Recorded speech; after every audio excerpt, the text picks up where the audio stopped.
কিছু কিছু স্বপ্ন সাধনার জিনিস থাকে পৃথিবীর সকল মানব জাতিরই। সে গরিব হোক, ধনী হোক, ফকির হোক, বাদশা হোক, প্রত্যেকটা মানুষেরই থাকে।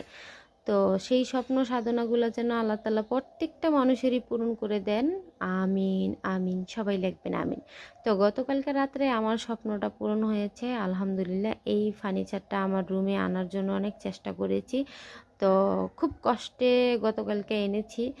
এই সোফা সেটে আসলে কত দাম নিতে পারে সেটা আপনারা আইডিয়া করবেন, যারা মাল সম্বন্ধে অর্থাৎ কোয়ালিটি সম্বন্ধে বুঝেন। মাল কিন্তু সেম টু সেম আপনি পাবেন। হ্যাঁ, অনেক সময় হয় কি, আমি মার্কেটে গেলে থ্রি পিস কিনলে কেউ আনে 500 টাকা দিয়ে, সেটা আমি 1000 টাকা দিয়ে নিয়ে আসি। কিন্তু ওই 500 টাকাটা ধরলে না আমার কাছে মনে হয় কিছু একটা এখানে অভাব আছে, কিছু একটা তো অভাব আছে, না হয়তো এত তফাৎ হতে পারে না। তো আমি পোশাক কিনতে গেলে দামটা একটু বেশি দিয়ে ফেলাই, আমার বোন বলে। কিন্তু আমি অনেক সময় জিনিস কিনে এনে দেখি যে আমার কাছে মনে হয় যে ওই জিনিসটা কম দামে কিনে আনছে ঠিকই, কিন্তু সেটা আমার কাছে মনে হয় কিছু একটা অভাব আছে। হ্যাঁ, কিছু না কিছু একটা এখানে অভাব আছে, এরকম অভাব অভাব মনে হয়।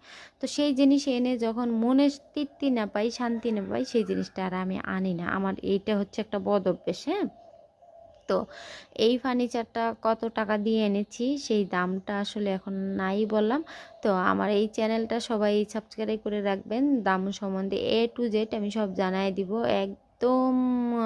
অফিস থেকে ধরে অর্থাৎ ফার্নিচারের শোরুম থেকে ধরে ভিডিও করা আমার আছে, তো বলার চেষ্টা করব। তো এইখানে আমি শর্টকাটে এই ভিডিওটা ছাড়ছি। আর এটা হচ্ছে আমার গ্রামীণ ব্লগ চ্যানেল। আমি হচ্ছে পরবাসী রিনা, অর্থাৎ আমি পরবাসী থাকতাম একটি সময়।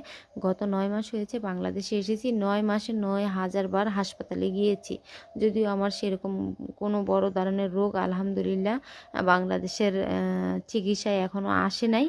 আসছে একটা রোগ আছে, সেটা সমাধান একটাই, অপারেশন।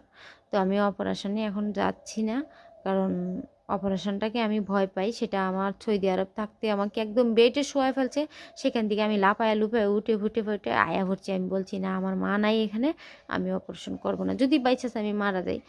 এইটা ছিল একটা ভয়, কারণ প্রত্যেকটা মানব জাতিরই মৃত্যুটাকে ভয় করি আমরা সবাই, যে কিভাবে জানি আমার রুহটা বের হয়ে যাবে, কিভাবে জানি আমার নিঃশ্বাসটা বন্ধ হয়ে যাবে।